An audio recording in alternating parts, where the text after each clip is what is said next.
Y vamos a ver en esta temática, el tema número 3, ya después de que el virrey Toledo haya sido estudiado un poco más a fondo, ahora vamos a ver en forma general cómo se es el manejo del virreinato en esta época, ¿no? El virreinato del Perú en esta época. Para ello, la parte política va a ser analizada en este tercer tema, específicamente las instituciones metropolitanas, no sin antes indicar que había dos tipos de instituciones, ¿no? Vamos a decirlo así, instituciones internacionales para todo el virreinato e instituciones locales, es decir, para ciertas zonas del virreinato, ¿no? Es decir, locales y regionales, vamos a hablar de esta forma para poderlos hacer, ¿no? Una diferenciación. Muy bien.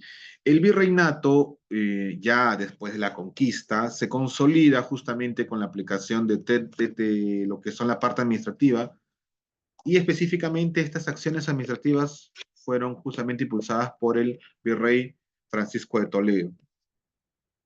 Al aplicarse esto y con éxito para el virreinato, el rey de justamente de España se interviene para que justamente se tenga más autoridades, según lo que Toledo había indicado, más autoridades que ejerzan el control en lo que es el virreinato del Perú.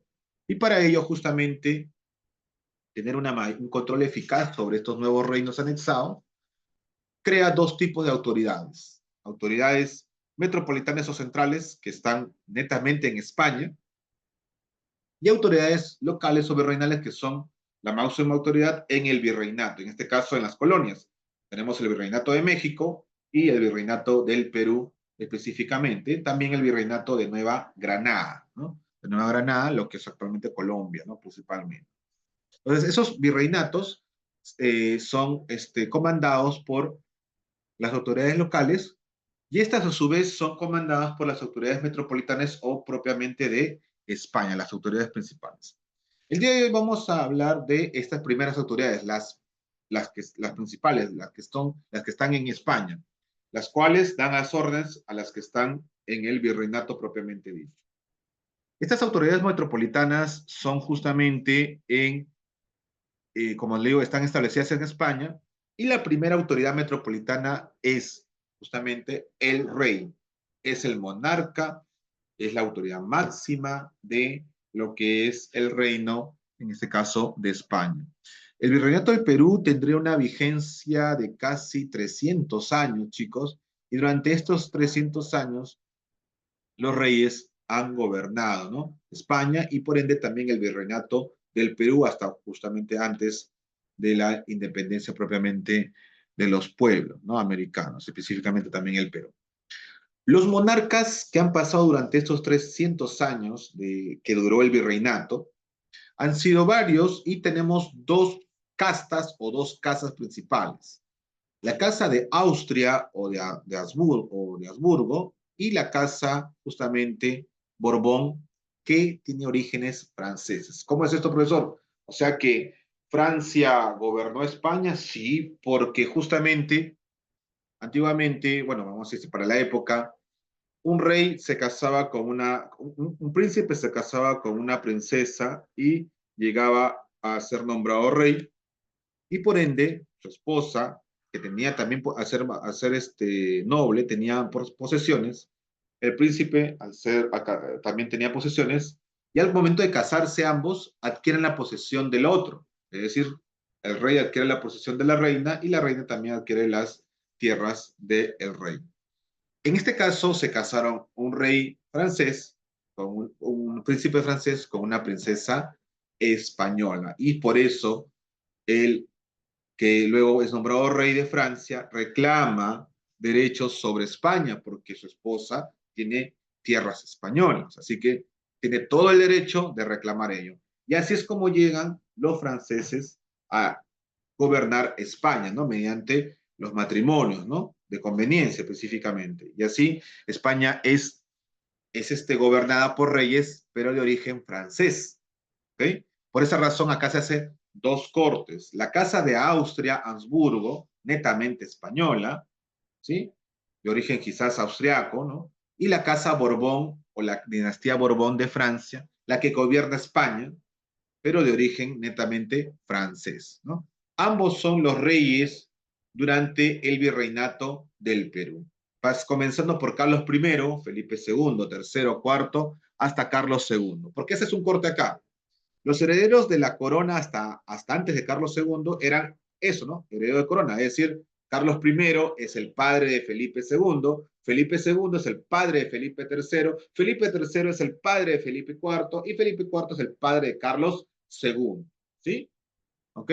Y Carlos II ahí queda, porque hay una serie de cosas porque si bien pasaba de generación en generación, es decir, era hereditario, Carlos II no tuvo hijos, no tuvo descendencia. Por lo tanto, la sucesión de poder tenía que darse de alguna manera. Entonces, ya no era por herencia, sino por cambio dinástico. Es decir, cambiaba de una dinastía a otra. Es decir, de una casa monárquica a otra casa monárquica. Y así es como pasa luego de a la casa Borbón de Francia. Siguiendo con la tradición, los nombres de los reyes, Felipe V, Fernando VI, Carlos III, Carlos IV y el último Borbón de Francia, Fernando VII, el último rey que gobernó en esta parte cuando termina el virreinato del Perú. Ahí tiene su fotografía, Fernando VII, justamente. Y recordar que acá estamos hablando del rey que era para aquel entonces la máxima autoridad tanto en España como en todas las colonias. Él justamente daba células reales para justamente cualquier tipo de nueva ordenanza que pudiera dar a su antojo, ¿no? No era nada planificado, era todo a su antojo, era el rey, ¿no? Podía hacer lo que quería, vamos a hacerlo así, para la época. El rey forma justamente para poder establecer un mejor control, muy aparte de lo que ya se había mencionado, también forma lo que es el Consejo de Indias y la Casa de Contratación de Sevilla. El Consejo de Indias justamente fue creado por el primer rey que estaba en el virreinato, en este caso Carlos I, y esa institución es la máxima autoridad española después del rey para lo que son justamente establecer justicia. ¿Okay? Establecer justicia o dar leyes, vamos a decirlo así, como un congreso, para que se cumplan ciertos parámetros. ¿No? Normalmente son formados por distinguidas personalidades de la época para poder dar o aportar unas este, buenas ideas a que este reino de España sobresalga. ¿No? Asesoraban por ello al rey en los gobiernos justamente de las colonias y tenían justamente varios objetivos, pero principalmente el objetivo de desarrollar la corona española. ¿Ok? Acá tenemos qué funciones tenía, ya más detallado. Función legislativa, elaborar leyes, ¿no? Todo el tipo de leyes. Políticas, establecer los límites del territorio. ¿Correcto? Eso fue en este caso una de las primeras labores más difíciles que tuvo el Consejo de Indias, porque establecer los límites quiere decir dividir la tierra, y no todo el mundo que en la época quería dividir su tierra para otros fines. Entonces, el Consejo de Indias se encargaba de limitar, ¿no? Prácticamente parecía una municipalidad, si se dan cuenta, ¿no? Pero eso es a nivel global, en España estaba la principal. Otras características, funciones judiciales, funcionaba con el más alto Tribunal de Justicia en lo penal y civil, ¿no? Y lo que son las funciones eclesiásticas que tenían esta casa esta casa en específico, era justamente autorizar estas publicaciones, ¿no? Autorizar las publicaciones, todos los documentos de tipo religioso o eclesiástico, ¿no? Se encargaba de todo ese aspecto religioso o clerical. La parte financiera, las funciones financieras estaban impuestas justamente para cobrar impuestos en las colonias, ¿no? Y gracias a esta parte administrativa que se hace de la casa, el Consejo de Indias, la parte financiera de ese Consejo de Indias justamente, básicamente era un cobro hacia la población, era cobrar básicamente la parte funcional de de ese Consejo de Indias. Muy bien. Y la segunda institución es la Casa de Contratación de Sevilla. Como su propio nombre le dice, contrata. Su principal función es contratar. ¿Pero qué cosa va a contratar el profesor? Es justamente va a contratar los servicios de otras naciones, si así lo conlleva. Ya también sirvió como punto de paso en el cual tenía que pagar un impuesto, otros países que pasaban por ahí para poder solventar los gastos de la corona. Pero la principal misión de la Casa de Contratación de Sevilla, vamos a decir que es una casa de autorización internacional de varios aspectos, ¿no? Relacionados en aquella época con lo que son los permisos, las navegaciones en el mar, ¿no? Todo, etcétera, etcétera, etcétera, que tiene que ver con, más que todo con el comercio, ¿no? La Casa de Contratación de Sevilla, su misión era justamente reglamentar todo el comercio, es decir, ella se encargaba de cobrar los impuestos, cuánto cobrar, que autorizaba qué barco entraba o no a puertos de España para poder comercializar sus productos, etcétera, etcétera, etcétera. Por eso se llama casa de contratación. Y esta casa se encargaba de contratar los servicios correspondientes en beneficio de la corona española. ¿Qué funciones tiene? Ya más detallado, aduaneras, grabar impuestos, ¿no? Judiciales, es un tribunal de justicia también. Académica, funciona como academia náutica. La Casa de Contratación de Sevilla fue un referente en lo que es la península ibérica, a tal punto de que Portugal, siendo de origen un pueblo muy navegante, va a esta Casa de Contratación de Sevilla porque también quiere aprender algunos aspectos nuevos de navegación. Posteriormente ya los portugueses abren sus propias academias náuticas, vamos a decirlo así, pero la base es esta academia que es la Casa de Contratación de Sevilla, ¿no? Sirvió como una academia náutica, ¿no? ¿Okay? Y para terminar, chicos, esta parte, la corona española tiene otro sistema de control, pero no para, básicamente, para controlar al pueblo, sino simplemente para tener datos estadísticos, tener el control de estos datos, ¿no? Esto se da mediante dos aspectos o dos mecanismos que son las visitas y los juicios de residencia. Las visitas justamente es eso, ¿no? Las visitas son inspecciones que realizaba un visitador elegido por el Consejo de Indias y tenía como función investigar cualquier acto de corrupción para tener un funcionamiento, eh, un funcionario virreinal. Entonces, las visitas justamente para esto se encargaban, ¿no? Era prácticamente una supervisión que se daba, ¿no? Como vuelvo a repetir, eran inspecciones que realizaba un visitador elegido por el Consejo de Indias y tenían como función investigar cualquier acto de corrupción, ¿no? Una buena idea, vamos a decirlo así, para poder evitar la corrupción que desde esa época hasta el día de hoy sigue habiendo. Y los juicios de residencia. ¿Qué cosas son los juicios de residencia? Es decir, mmm, vamos a decir, es decir que cada miembro de la casa o la residencia justamente para poder establecer alguna declaración según este tipo de casos, ¿no? De juicios de residencia, ¿no? Acá dice, eran procesos por los cuales eran sometidos los funcionarios públicos y en especial los virreyes, ¿no?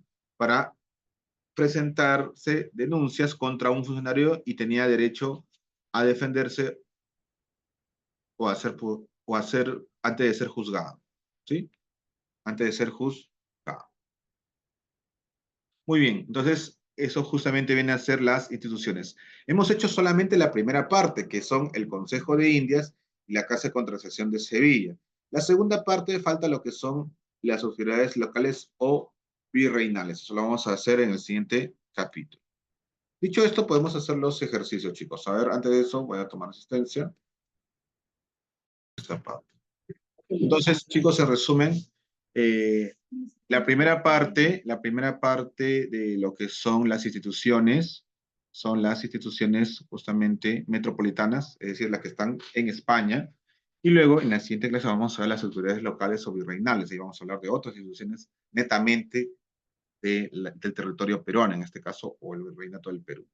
¿Cuáles son estas dos autoridades principales, no? La principal autoridad del rey, la cual funda lo que es la Casa, el Consejo de Indias y la Casa de Contratación de Sevilla, ¿no?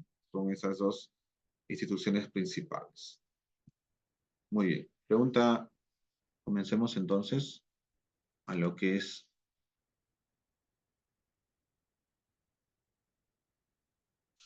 la pregunta uno. Dice, dinastía que gobernó España en el siglo XVII. Ajá, había dos dinastías y vamos a ver cuál es la que gobernaba en el siglo XVII. Vemos el cuadro. En el siglo XVI al XVII está la dinastía de Habsburgo o Casa de Austria, hasta Carlos II. Y luego a partir de la 18 en adelante está la dinastía Borbón. Entonces en el siglo XVII gobernó la dinastía de Habsburgo o Casa de Austria. Habsburgo o Casa de Austria. ¿Sí? Habsburgo sería la respuesta, la letra B. Pregunta número 2. Rey que gobernó España y creó las leyes nuevas. Ah, ok. Esta pregunta la podemos contestar con el, el primer rey, el primer rey que estuvo en el virreinato. Primer rey. Entonces, el primer rey es Carlos I. Carlos I. Carlos I. Porque con Blasco Núñez de Vela es el que le da las nuevas leyes, pues, porque había conflictos entre los, entre los, entre los conquistadores, ¿se acuerdan?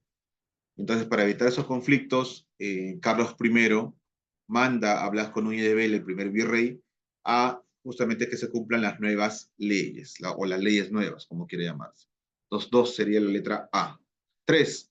Institución metropolitana, recuerda que hay dos nada más, bueno, tres con el rey, que se encargaba de la elaboración de leyes para América, elaboración de leyes, el Consejo de Indias.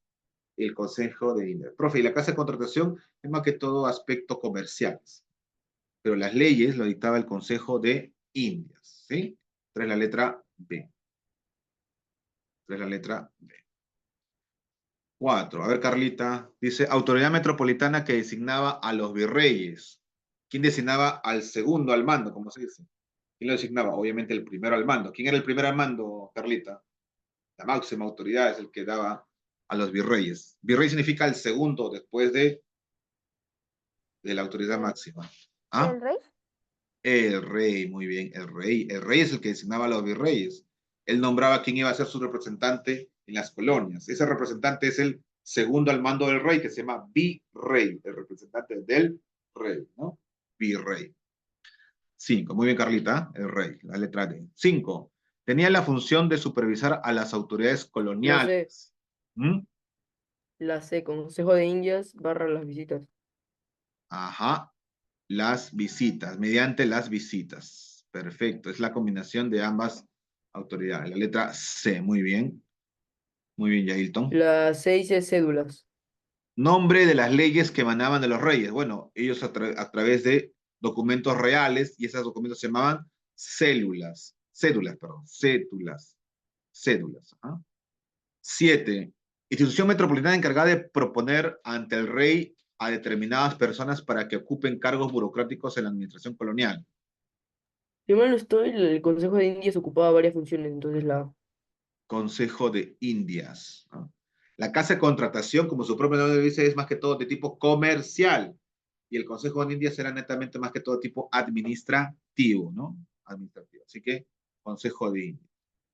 Pregunta número 8. La corona La B, española ejerce un control directo en la explotación de la colonia a partir de la creación ¿qué se la creó? casa, la casa de contratación. La corona ejerce un control directo en la explotación de la colonia. Claro. Explotación. Ajá. Comercio.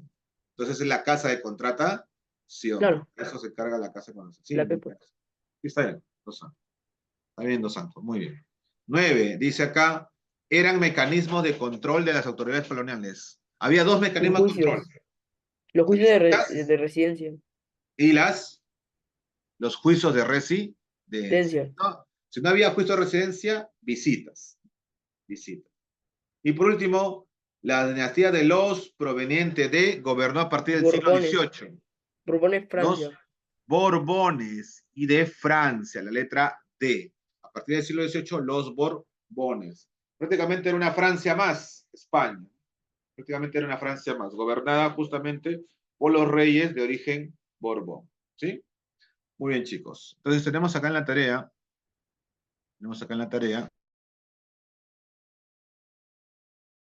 Ahí ya le envié mi tarea, profe. Ok, no te preocupes. Ya, gracias, Elton.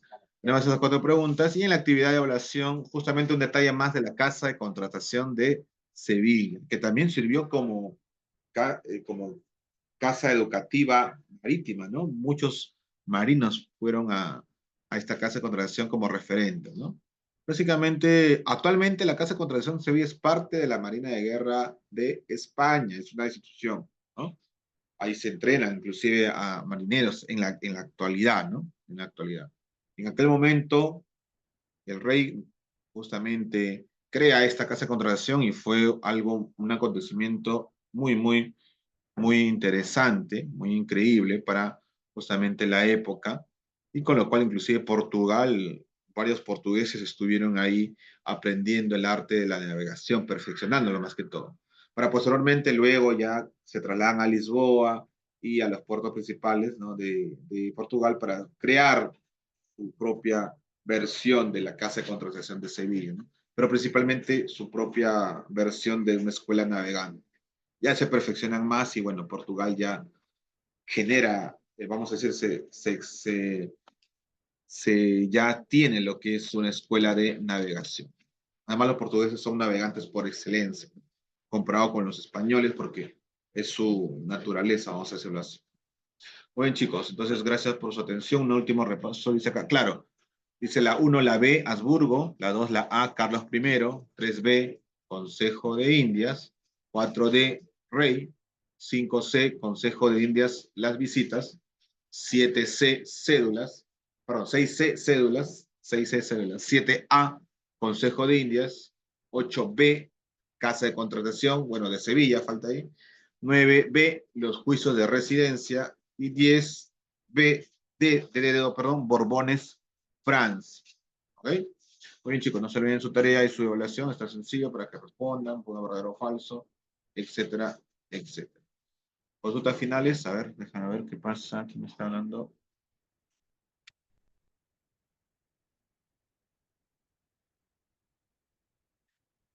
Ah, ya, sí, no te preocupes, que quede constancia, sí, estuvo Zoe al comienzo, así que no, no hay problema. Se considera también la asistencia de Zoe, no te preocupes. Se deja constancia acá en el video de que sí estuvo al comienzo, ha tenido problemas técnicos, ¿no? Para conceptos de lo que es asistencia.